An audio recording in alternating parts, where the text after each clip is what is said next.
Starting at home, Suma's grandfather said that his grandson Kazuya Suma should start a family immediately so that he would no longer be alone. Suma was an orphan, and if his grandfather died, Suma would be alone. His grandfather asked Suma to get married quickly so that later he could protect his family. Some time passed and his grandfather died. The scene then moved to a palace where the king of the Elfrieden Kingdom, Albert Elfrieden, and his ministers decided to summon a hero. They performed a hero summoning ritual and activated a large magic circle that covered the kingdom.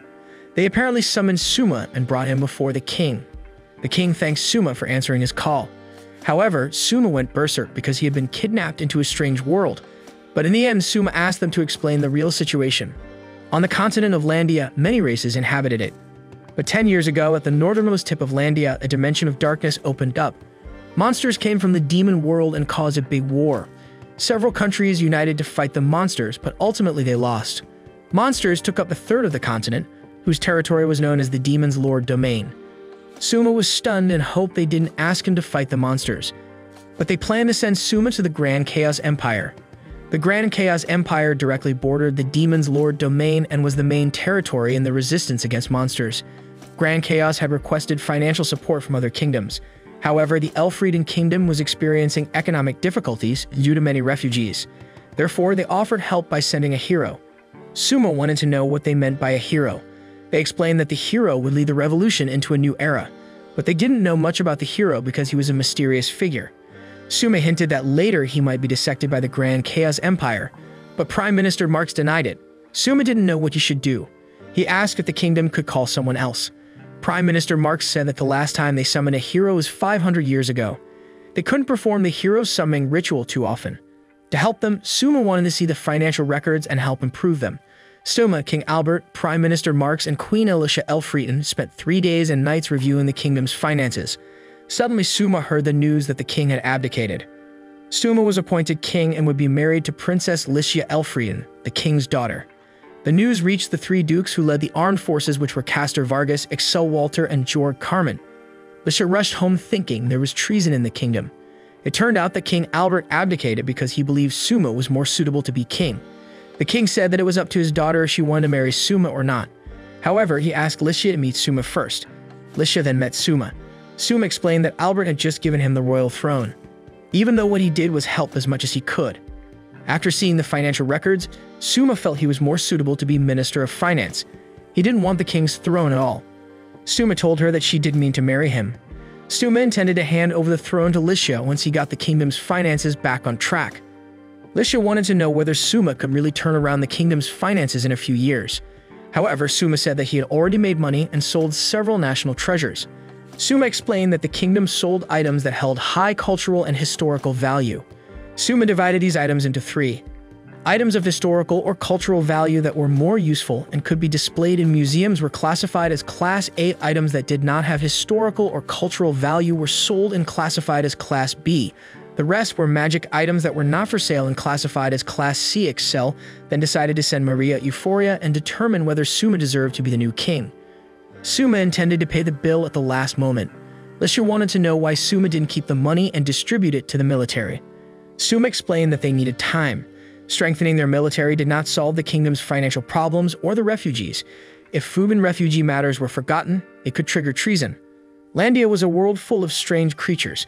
Many monsters were used for aviation transportation, as well as towing cars or ships. Magic was used in everyday life, such as lighting fires for cooking. Landia had a level of knowledge and technology that was not too high, and the feudal system still applied. Summoned heroes were sometimes granted magical abilities. Suma still needed to do a magic check. He was taken to a small gargoyle-like statue. The statue would tell what magical properties Suma might have. When Suma touched it, the statue glowed. Suma could use magic, but he wanted to know what use it had for him. Alicia then entered Suma's office and saw the pen moving by itself and realized that Suma had used his magic. Suma explained that his magic was living poltergeist, which allowed him to copy his consciousness into an object and control it freely. That way he could handle the documents in a faster way. Alicia asked about the other people in his office. Suma explained that they were looking for untapped money.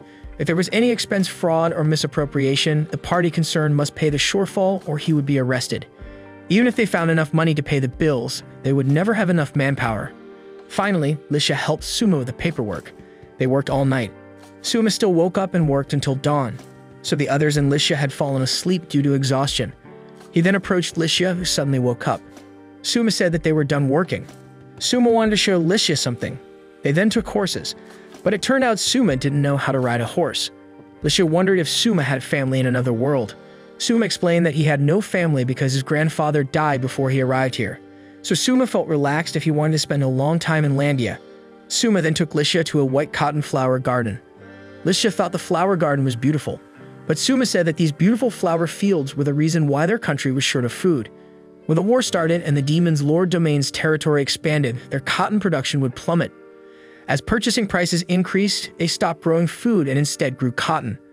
But after other countries produced cotton, supply became greater than demand. Suma wanted Licia to know this because one day Licia would leave the country. At breakfast, Suma said that he wanted to limit the planting of cash crops and restore food crop fields. Suma wanted to prioritize soybeans and potatoes because they could withstand bad weather. Since agricultural reform was unlikely to happen overnight, Suma would introduce food subsidies. He wanted to compensate for the difference with something they could export. They were joined by Ludwin Arx, captain of the Royal Guards. Ludwin asked Suma if the reforms were going smoothly. Suma explained that food reform was hampered because only Prime Minister Marx could work. Suma wanted to use gemstone broadcasts to recruit and reach the entire country. Licia said that they could recruit through insiders. This was compounded by 30% of the population being able to read. Suma disagreed with the system because 70% of the population could work even though they could not read and write. Suma decided to use the words hero. Suma's speech stated that if someone had talent, they would work. He also said that the former king was a great ruler for peacetime, but in the current situation they needed a tenacious figure like him. Suma said that the kingdom needed reliable workers regardless of social status, education, age, place of origin, and race. Suma said if they could show great skills, he would issue a peerless certificate and give them a monetary reward. They were also allowed to recommend others and would get a reward of 30% of their prize money. When he ended his speech broadcast, everyone cheered happily.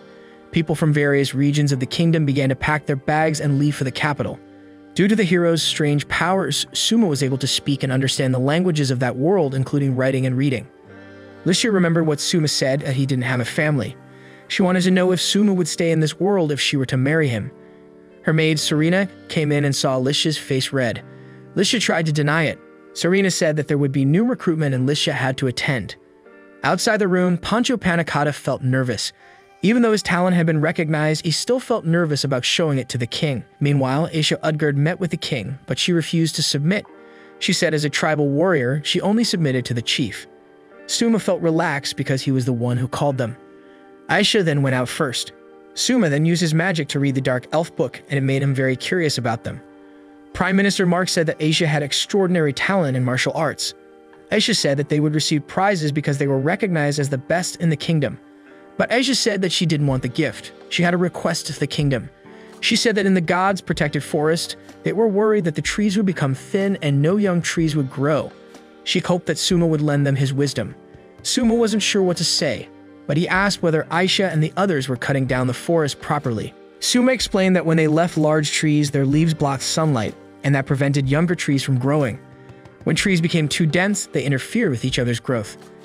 The forest then became vulnerable to snow and wind. The soil would lose its water-holding capacity, so it was prone to sediment disasters such as landslides. Aisha was amazed by Suma's abilities. She promised to always be loyal to Suma for the rest of her life. Aisha promised to join the war and even die on his orders. Aisha wanted Suma to come to the forest and teach them about proper care. Next came a woman named Juma Doma. Juma explained that she had unrivaled beauty and voice. The ancestor of Juna's family was Lorelei. Her talent might just be in her blood. Suma asked her if she could sing a song that would raise the spirits of the people. Juna explained that the songs she knew were mostly melancholic, but if Suma wanted to give an example so she could sing it. Suma then took out his cell phone and gave it to Juna.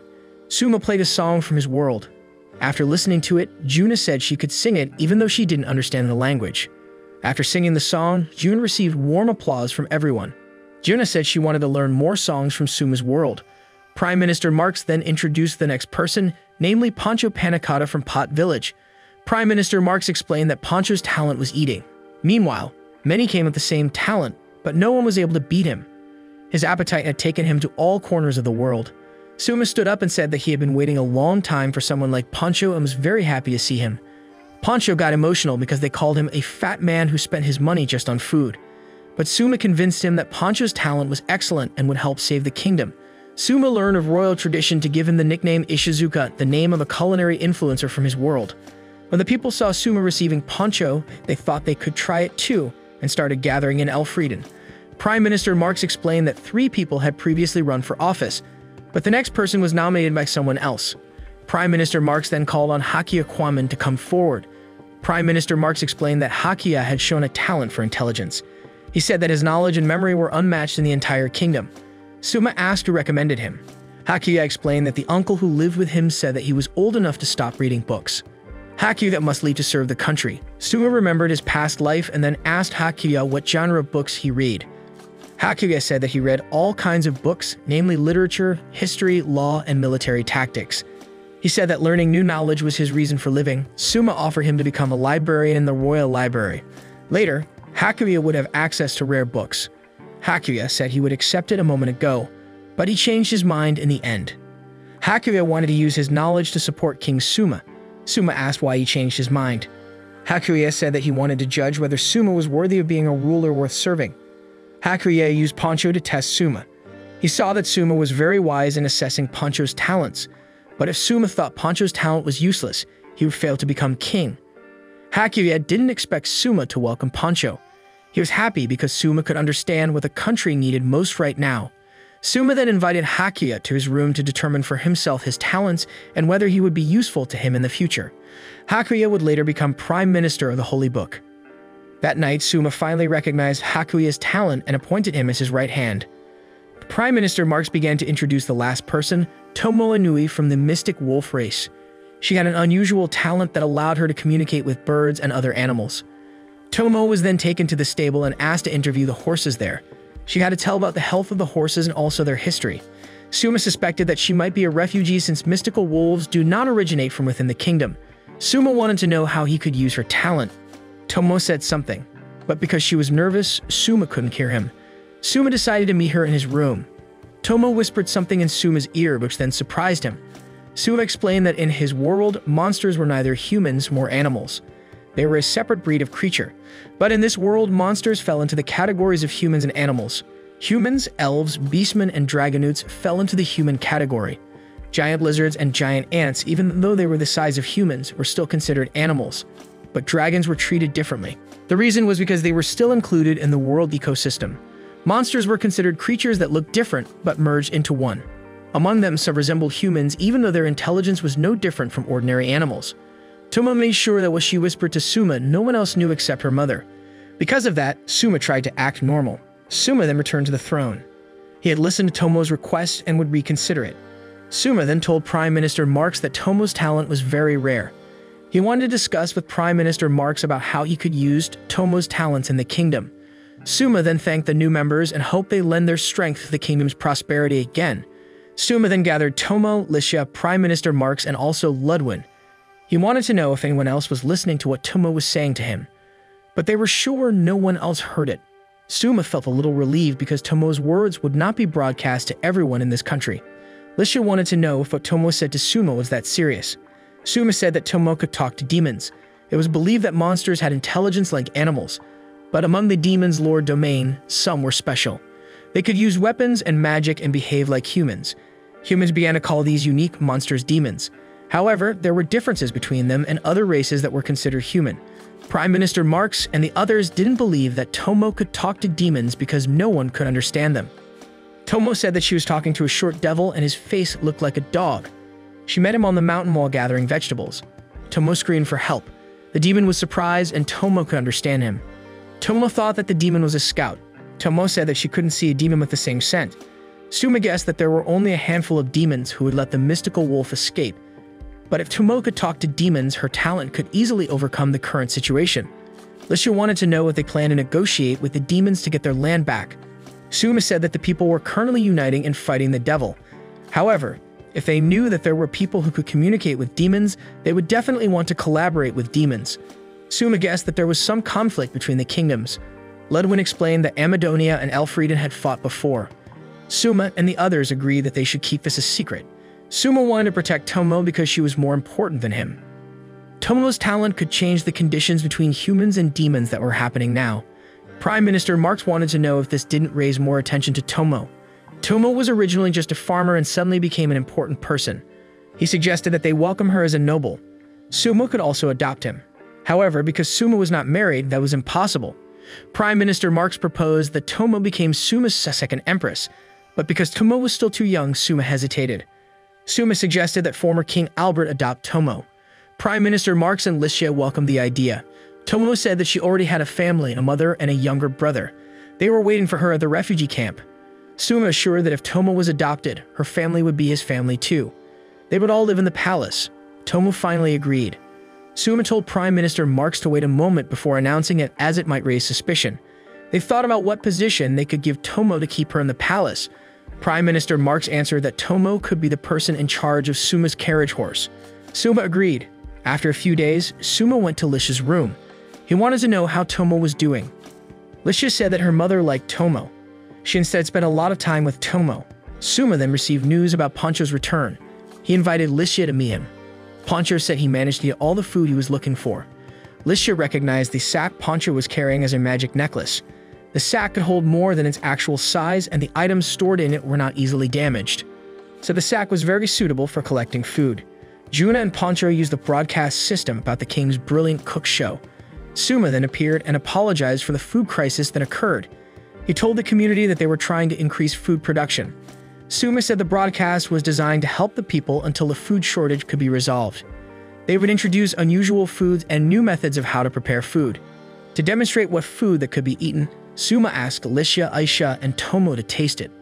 Pancho then opened the first ingredient, which was octopus. According to Licia, Aisha, and Tomo, it was very disgusting to eat. Suma then prepared and cooked the octopus. When the food was ready, Licia and the others tasted the dishes. They said that the food was so delicious that they couldn't stop eating it. Pancho pointed out the next ingredient, which was a tree root. Tomo wanted to know if they could eat it. Aisha said when she lived in the forest, she once ate that root. Suma then cooked the roots in 2 types of dishes, salty and sweet. They loved the dish. Pancho then prepared the third ingredient, which he had previously cooked. Licia and Aisha were surprised to see that it was the grasshopper that Pancho was referring to. But Tomo quickly ate it. She said that the boiled grasshoppers reminded her of her home. Pancho explained the process of how he seasoned grasshoppers using fermented beans. Suma realized that the fermented bean product was miso and the remaining water was soy sauce. Suma ate it and cried because the taste reminded him of his home. They moved on to the next ingredient, and when the ingredient was opened, everyone was shocked. In that world, there was a slime-like creature called Jelin. The creature was very rubbery and had a core inside. If cut using a sharp weapon, the creature would multiply. If the core inside was destroyed, the outer layer would melt and disappear. Jelin was the last ingredient in Pancho's food. Surprisingly, Jelin no longer had a core, but the outer layer was still springy and nice. Pancho explained that where he lived there was a technique to kill Jelin without destroying his body. The method was to hit Jelin with a blunt object, so that the Jelin core disappeared and did not damage the outer layer. Jelin's supple body could be processed into delicious food. Pancho then prepared the Jelin into a very chewy noodle dough. He added stock and also other seasonings. Finally, dishes such as udon noodles were ready. Suma immediately tasted it and said that the dish was very delicious. Others also tasted it and agreed that the dish was really tasty. The king's brilliant cook show was finished. A week later, the people became delighted because the king's cooking really helped those who lacked food. While Suma was working in his office, Prime Minister Marx suddenly wanted to meet him on the throne. Suma met him. At that time, Prime Minister Marx said that he had seen Suma's potential. Therefore, he would do what former King Albert did, which was resign. Prime Minister Marx felt he was too old to help Suma. He had also prepared a replacement prime minister. The person was Hakuya. Suma understood Prime Minister Marx's decision and finally agreed to it. But later, he would ask Marx for help the next time he had trouble. Marx said that he would always be ready if Suma needed his help. Hakuya asked permission to speak. He wanted to convey advice to Suma. According to him, Suma should take a day to rest for Suma's own good. His subordinates could also take a day to rest so they didn't get stressed all the time at work. Suma agreed. If possible, he just wanted to lie in his room all day. But Hakuya suggested something else. He suggested Suma go on a date with Licia to the city. Aisha could be asked to escort the two of them. Suma immediately went to meet Licia.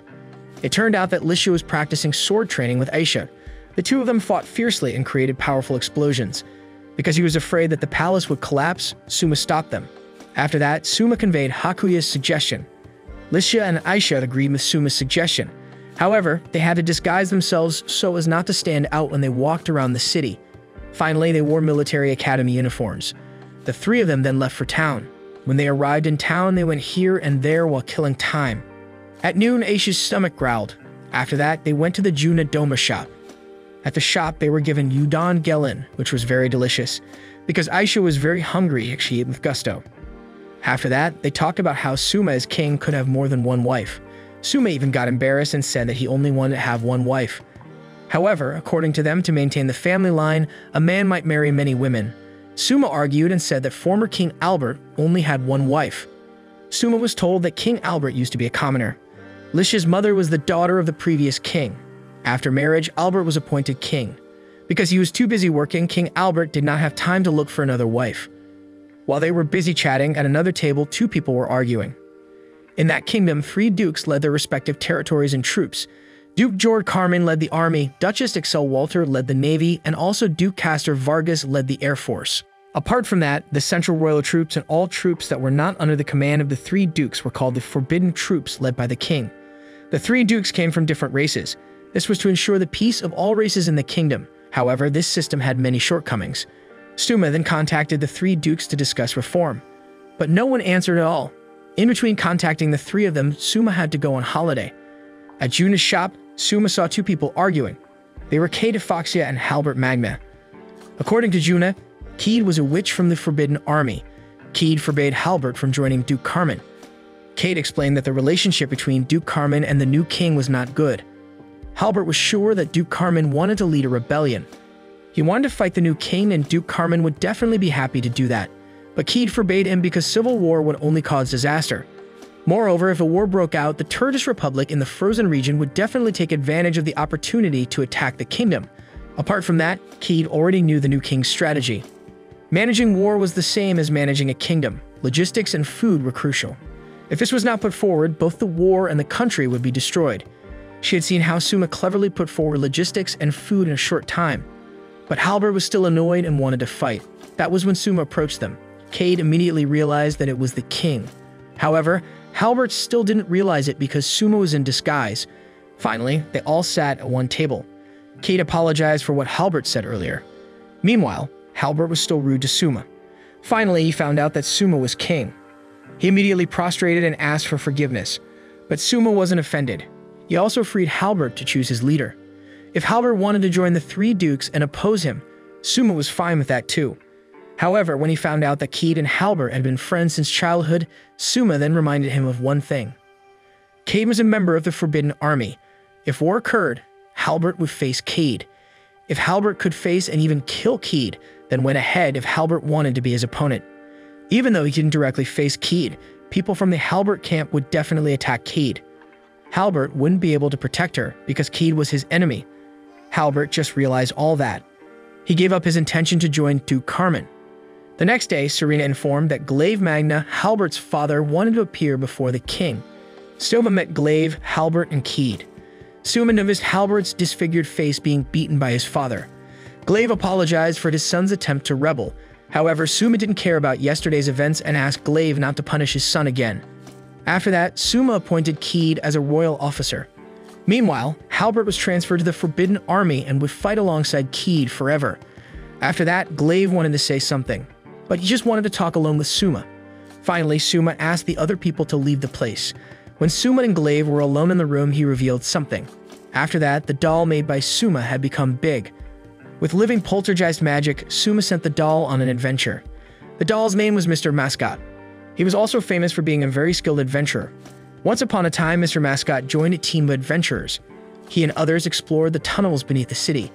There, Mr. Mascot took action against many enemies. But there was a giant salamander. The adventurers immediately ran away because they knew they had no potential to win. Meanwhile, at the palace, Suma discussed the Venetanova project. The Venetanova project was a city development project in the port area. With this city, they could have distribution channels by land and sea. There would no longer be a shortage of commodities in remote areas. If there was no shortage, then prices of goods would fall and stabilize. In the future, Venetanova City would become the center of the kingdom. Several days passed, and Suma, Lisha, and Aisha then went to the Venetanova construction area. There they met Ludwin, who was in charge of construction. They all then entered the tent. Ludwin reported that there were residents who rejected the development. The village elder Yurup said that the location belonged to a sea monster named Cajun. If buildings were built there, Cajun would go on a rampage and destroy the surrounding area. Suma then went to Yurup and asked about Cajun. Suma asked how big the area where the Cajun inhabits was. Yurup estimated that the Cajun territory on the map belonged to Suma. After that, Suma returned and discussed the matter with the others. Suma had investigated the residents. He just knew that Cajun was a legend passed down from generation to generation by the people. Suma suspected that the figure called a monster was a tsunami phenomenon in the past. According to Suma, the area referred to as Cajun's territory was the area affected by the tsunami. Because Suma didn't want Venetnova City to become a city prone to danger, he decided to move the Venetnova construction project a little further away from the tsunami's reach. With the potential for a tsunami, they'd also had to create evacuation routes to higher areas. They also had to warn residents that if an earthquake occurred from the sea, there would most likely be a potential tsunami, and they must evacuate immediately. Suma was also busy moving the Venetnova project, which was already halfway through. He had thought about using the help of earth magicians to help with the transfer. However, the magicians had to be relieved from building construction in the city. Sometime later, Suma came to the forbidden troops who were building a road. They had worked hard and made a very good road complete with lighting for the night, as well as protective trees whose energy could ward off wild animals. Suddenly, a messenger bird came. The bird brought a message from Aisha's father who lived in the forest. There was a landslide that occurred and caused many victims. Some people were still missing. Suma immediately mobilized a rescue team. Suma, Aisha, and several forbidden army rushed to the landslide site. Meanwhile, Lisha would prepare food and medicine supplies. She would catch up with Suma and Aisha later. Suma and Aisha arrived at the dark elf village when it was already evening. They met Woden Uggard, who was Aisha's father. Woden explained what happened to Suma. After that, Suma and his army rushed to look for the victims who had not been found. He asked Aisha to keep an eye on the mountain for signs of a landslide. The process of searching for victims was underway. Suma used living poltergeist magic to summon the powers of several wood rats. With their help, Suma was able to find many victims. Some people were still alive and others had died. The evacuation process was finally completed near morning. Not long after, Lisha and her army came with supplies of food, drink, and medicine. Even so, Woden's younger brother, Rothar Udgard, felt that it was all in vain because he couldn't bring back all the dead people. It turned out that he had lost his wife and children in a landslide. Suma tried to calm Rothar and said that the real rescue process was just about to begin. Medical and food supplies would save those who still survive. After everything was distributed, Suma and his party returned home. All the way home, Suma continued to blame himself. He had indeed carried out an evacuation, but did not think about taking preventive measures. He should have better prepared a medical team and also a safe route that could be used quickly to get to distant areas like this. He had been too focused on thinking about food logistics and the threats from the three dukes. Suma spent days working hard in his room. One night, Juna wanted to go into Suma's room. In his room, Suma was studying various notes. Juna sat on the bed next to Suma and asked him to lie down. Juna said that Suma could show his weakness to her. Juna stroked Suma's head and he immediately fell asleep. After that, Juna sang a song melodiously so that Suma fell asleep deeper. Meanwhile, elsewhere, the three dukes were gathering. Excel couldn't understand that Castor still wanted to rebel against the new king. Excel herself didn't want to cause a commotion because she wanted to maintain the security of Lagoon City. If an internal conflict occurred, there would be a chance that the Amadonia kingdom would attack. Castor said that the kingdom of Amadonia had sent a letter to him and was willing to send help to overthrow the king. However, Excel said that the Amadonia kingdom must have sent the same letter to the kingdom. Amadonia only took advantage of the conflict situation and slowly seized power. Meanwhile, Carmen also wanted to join the fight. So far, he had always been loyal to the kingdom, but he felt that Suma was not worthy to rule. Excel denied this. During Suma's leadership, he had created extraordinary national stability. Carmen admitted it, but still thought Suma had thrown away too many inefficient things. He felt that one day Suma might throw away their culture. He wanted to get rid of Suma and asked Albert to rise again as king. Not long after, Carla Vargas, Castor's granddaughter, came into the room. She said she wanted to fight too. Excel warned her not to speak casually, but Carla didn't care because she felt that Suma had taken Lycia from their side. Meanwhile, in Van, the capital of Amadonia, their king, Gaius Amadonia, had just received a letter from Carmen. It turned out that Carmen had received help from Amadonia. Gaius smiled with satisfaction. If Carmen were still young, Gaius would definitely reject the offer. Gaius' son, Julius Amadonia, asked whose side they should take. Gaius said that they would also send aid to help the Elfrieden kingdom. That meant they would not side with anyone. They would see the kingdom destroyed by civil war. Meanwhile, rural Amadonia, Julius' younger sister, felt that her father and brother's actions were very stupid. Amadonia's army were not very large, but instead they wanted to interfere in the affairs of other kingdoms.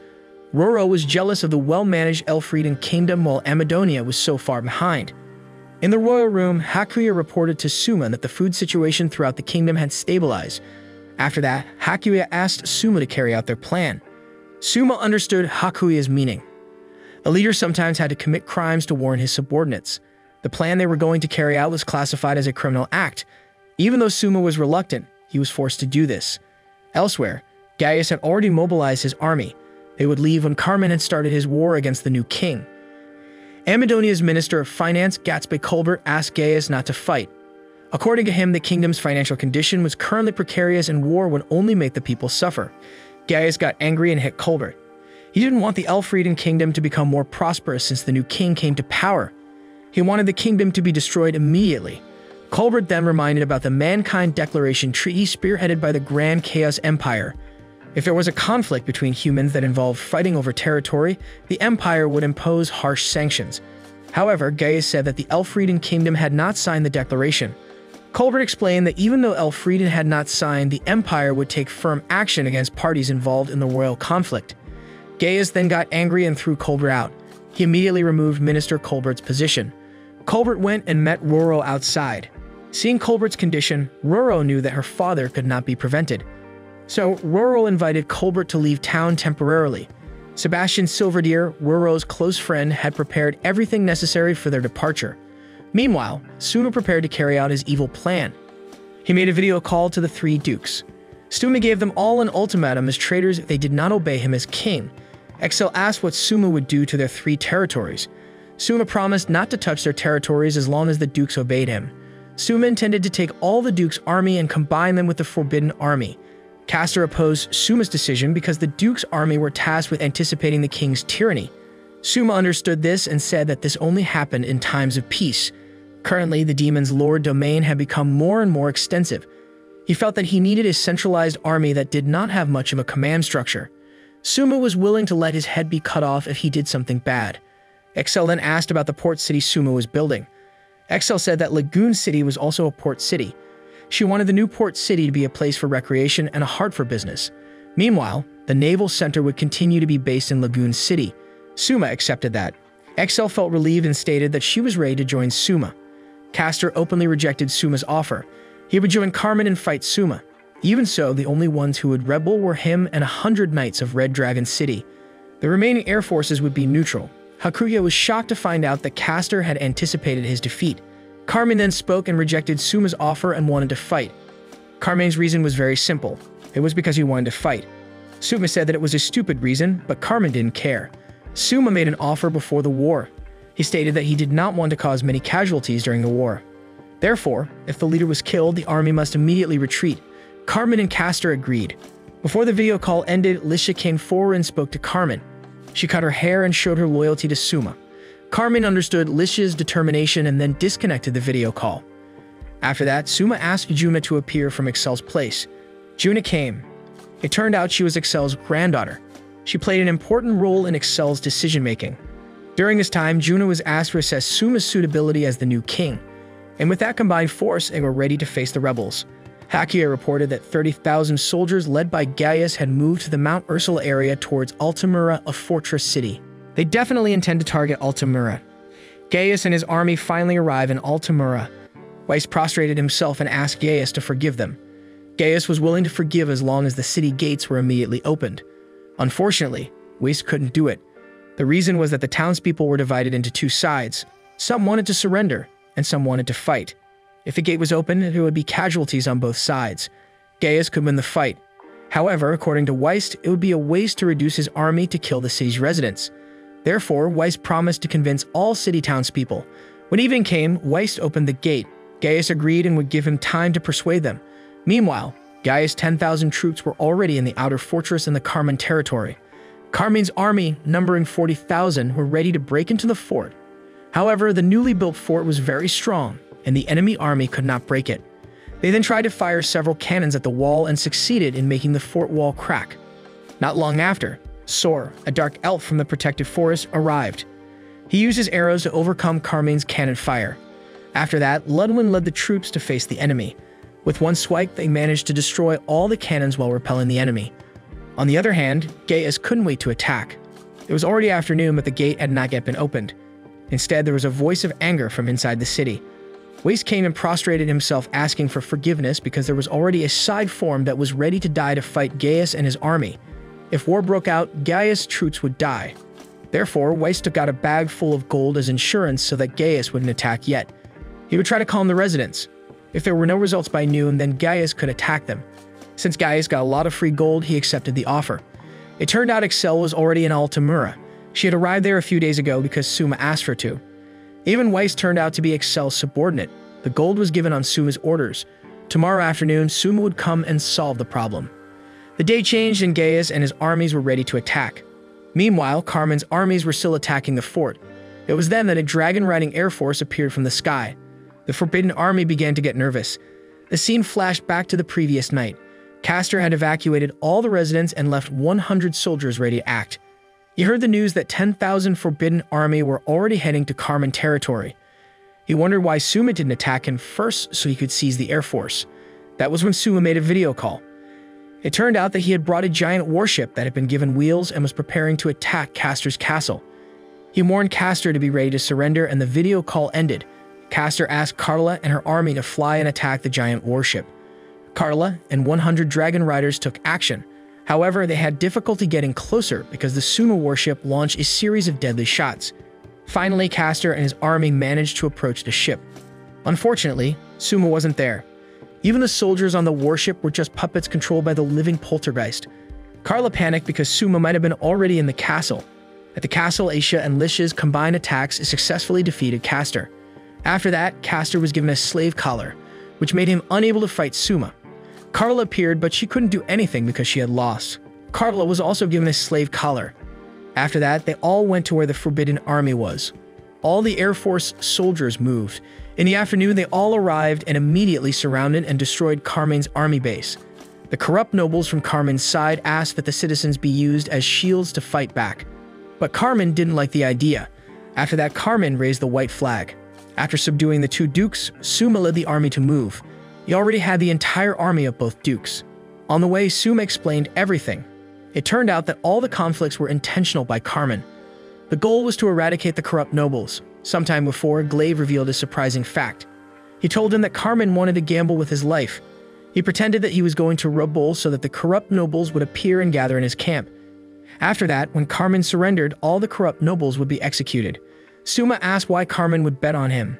Glaive didn't understand the reason and asked Suma to ask Carmen directly. Carl asked if Castor knew, but Castor didn't know at all. In order to maintain the confidentiality and success of the plan, only a few people knew about it. Currently, the army led by Suma were already moving towards a larger target. In Altamura, Gaius couldn't wait to attack. That was when he saw Excel above the gate. Gaius was surprised why she was there. Julius just realized that they were trapped. Excel created water magic to create a hologram and Suma's figure appeared. He announced that the civil war was over. Now they had to fight the Amadonia kingdom, who wanted to attack. Suma and his army's destination was the capital of Amadonia, Van. They would attack and take control of the city. Gaius began to panic and ordered his troops' army to return. But when they reached the valley, they were massacred by Suma's army, who were already hiding. Gaius' troops were left with 15,000 people. He managed to force some of the injured soldiers to continue fighting. 25,000 soldiers still remained. When they arrived in Van, it turned out that the city was already controlled by Suma. The flag of the Elfrieden kingdom was flying everywhere. Gaius was surprised to see the conquest. Despite this, he still ordered his army to attack. In Van, Suma received news that Gaius had ordered his troops to attack. Because of that, Suma immediately mobilized his troops to fight. Not long after, the two armies faced each other. As the two sides fought each other and shed blood, Suma just sat stunned at his desk while analyzing the situation. Carla asked if Suma was worried. Suma felt that he was just part of the royal system. He set the strategy in such a way and let everyone fight. Meanwhile, he just sat quietly and hid. He decided to fight. He was about to transfer Carla's slave collar to Licia, but Carla held him back. If Sue got hurt, Licia would definitely be very sad. Meanwhile, Gaius knew his army would lose.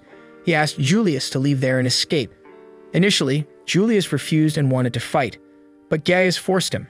Julius had no other choice and he left the scene of the fight. Meanwhile, Gaius immediately jumped into the fight. Knowing this, Suma wanted to fight even more. But Carla held him back and asked Suma to allow him to fight. Suma allowed her. With lightning speed, Carla immediately left Suma. He skipped a few battles and immediately faced Gaius. The two of them fought very fiercely for a while. Not long after, Suma was determined to come there. Carla also protested why Suma had come, but it was too late because Suma was already on the battlefield. It was only a matter of time until Gaius finally fell. The war was finally won by the Elfrieden kingdom. After that, Suma immediately gathered his army to secure the city. He went to the palace and sat on his throne. He said that the kingdom of Amadonia spent the budget to decorate the palace, even though the funds couldn't have been used for other things. Not long after, Poncho came and said that the town had run out of food just as they thought. Nevertheless, they found many weapons. Suma ordered him to sell the weapons so they could get money to buy food supplies. Suma said that they would not continue to conquer all of Amadonia. He would only conquer Van. If he continued to conquer, the Empire would cause them trouble. The Mankind Declaration Treaty would impose sanctions on those who carried out military aggression. Amadonia certainly blamed Elfrieden for not having signed the declaration. When asked why Suma didn't sign the declaration, he answered that there was a trap in it. If all kingdoms signed it, then there was the potential for the empire to collapse. After that, Suma decided to provide entertainment to the people of Van. He broadcasted via hologram. Suma and Aisha acted as hosts. They called Juna to ask her to sing. Juna started singing and providing entertainment to everyone. After Juna, there was an Amadonian general who was asked to sing. He sang a song of patriotism to Amadonia, which told them to conquer Elfrieden. He intended to annoy Suma, but Suma seemed fine. He said that singing other kingdoms' songs in his kingdom was not forbidden. The Grand Chaos Empire was the largest territory directly opposite the Demon Lord's domain. Their ruler, Maria of Euphoria, pioneered the Mankind Declaration Treaty to advance together against the demons. Mary was also given the title of saint by everyone. The news of Van's conquest reached Maria's ears. Jean Euphoria met Maria. She said she would immediately go to Van and meet Suma. Maria actually felt a dilemma. She didn't like what Gaius and his army were doing.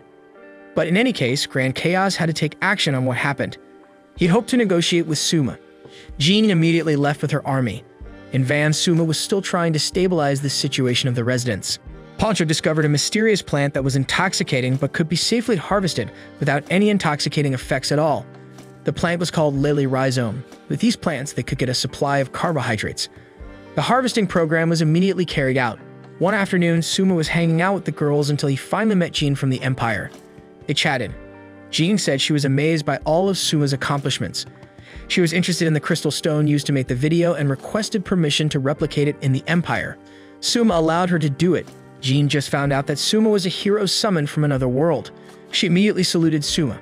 That was when Suma realized what had happened. From the start, the Empire did not expect the hero summoning ritual to succeed. It was a tool to get all kingdoms to join the Mankind Declaration Treaty. With the Elfrieden kingdoms summoning heroes, the other kingdoms would assist the Empire in fighting the demons. In this way, the Mankind Declaration Treaty would be guaranteed. Jean confirmed Suma's words. Not long after, she excused herself and asked Suma to prepare for negotiations. Suma felt that negotiating with the Empire would be very difficult. This is the end of Genjitsu Shugi Yuusha Season 1.